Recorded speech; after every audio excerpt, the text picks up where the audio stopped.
Wow, mie gacoan berhasil menjual lebih dari 300 juta porsi per tahun dengan omset 100 juta per hari dari 100 cabang yang tersebar di seluruh Indonesia. Kalau kayak gini pasti pebisnis pemula akan berpikir untuk menjalankan bisnis pasti dibutuhkan penjualan yang sangat besar, yaitu main volume dengan modal yang besar pula. Namun untungnya tuh kecil-kecil aja supaya bisa menang perang harga, sehingga ngimpi untuk menjadi pebisnis besar dengan modal ala kadarnya itu seperti mimpi yang tidak akan terwujud. Bila teman menggunakan pola pikir pebisnis modal besar seperti ini, saya jamin teman pasti menghasilkan besar omset, yang ada menghasilkan utang dan kerugian yang sangat besar teman. Tahukah bila mana 70% pebisnis besar baru bisa balik modal antara 3-5 tahun lebih setelah bisnis tersebut dijalankan. Itu pun dengan catatan besar bila mana bisnisnya berjalan secara lancar, langgeng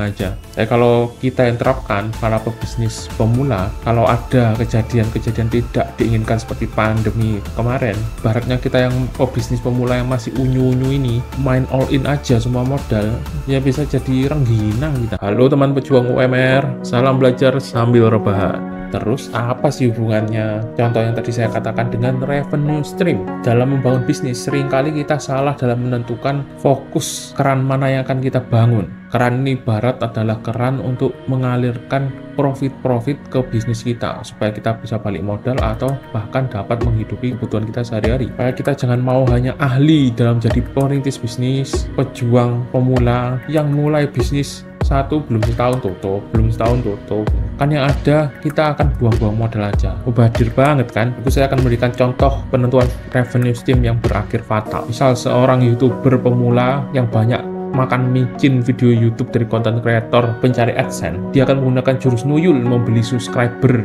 dan melakukan nuyul jam tayang videonya sendiri. Untuk apa? Untuk mempercepat monet, karena sudah kemakan thumbnail video yang mengatakan YouTuber pemula gaji 20 juta per bulan.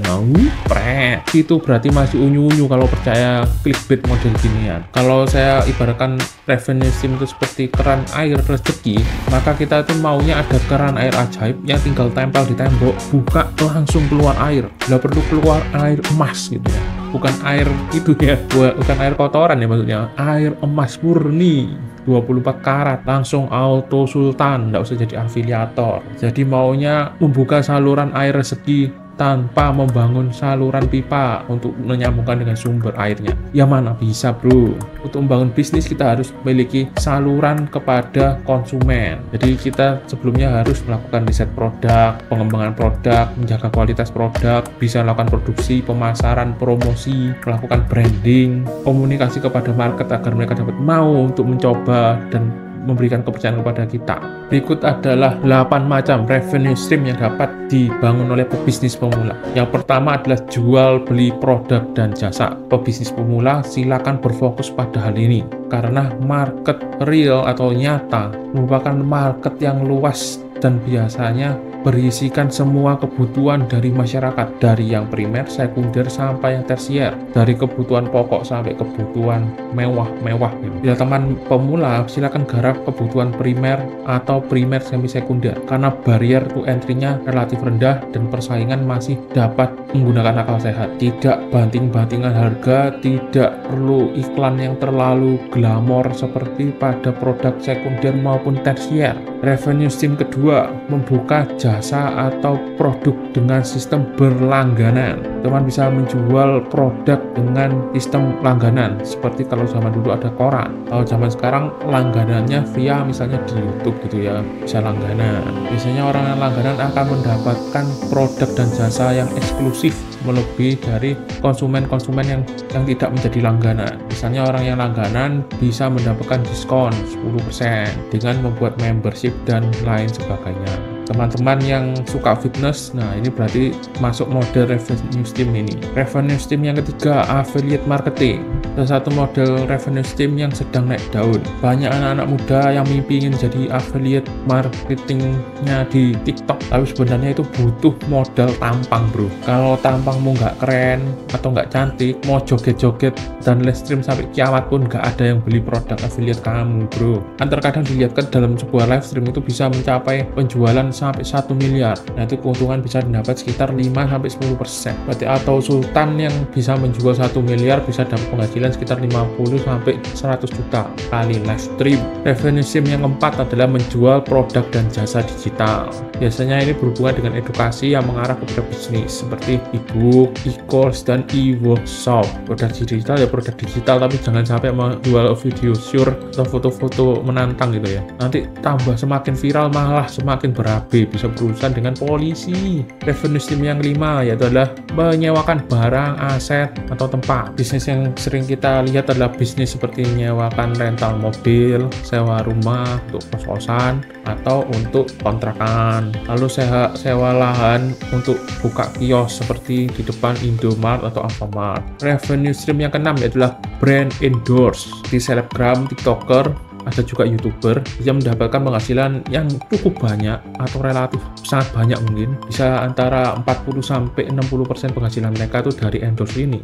Lalu ada yang ketujuh adalah membentuk personal brand, bisa juga membentuk personal produk atau corporate brand. Membentuk brand ini bisa kebetulan, kecelakaan, atau direkayasa. Fungsinya adalah untuk membentuk fans club dan pendukung yang diehard. Brand sendiri sebenarnya berisi adalah trust, komunikasi, cinta atau love, dan dream atau mimpi yang dibagikan atau mimpi yang ingin dicapai bersama.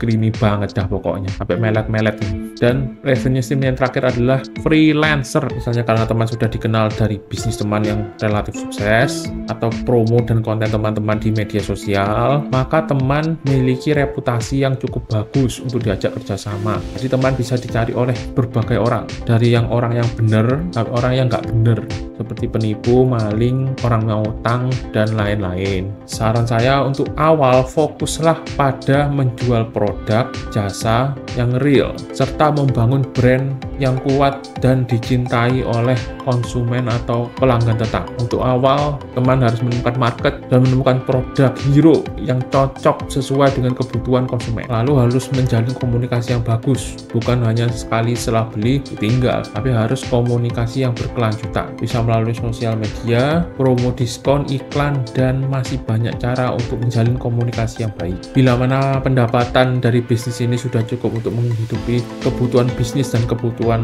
bulanan atau tahunan teman-teman, silakan lanjutkan dengan revenue stream tambahan. Ini bersifat tambahan atau secondary, jadi jangan sampai mengorbankan revenue stream utama teman untuk membesarkan revenue stream kedua ini. Anggap saja ini sebagai sampingan, yaitu adalah membuka langganan, affiliate marketing, menjual produk digital, menjadi brand endorser, atau jadi freelance. Siapa tahu teman-teman bisa memperbesar network. Ingat, tidak ada bisnis atau investasi yang instan. Hati-hati teman jadi korban para konten kreator yang hanya mengejar AdSense tanpa tanggung jawab. Gak afiliator seperti robot trading. Sekian video ini. Terima kasih teman sudah menyimak sampai akhir. Subscribe untuk mendapatkan info menarik tentang ilmu bisnis praktis, khususnya untuk teman berjuang UMKM. Sampai jumpa di video selanjutnya. Salam belajar sambil rebahan. Bye.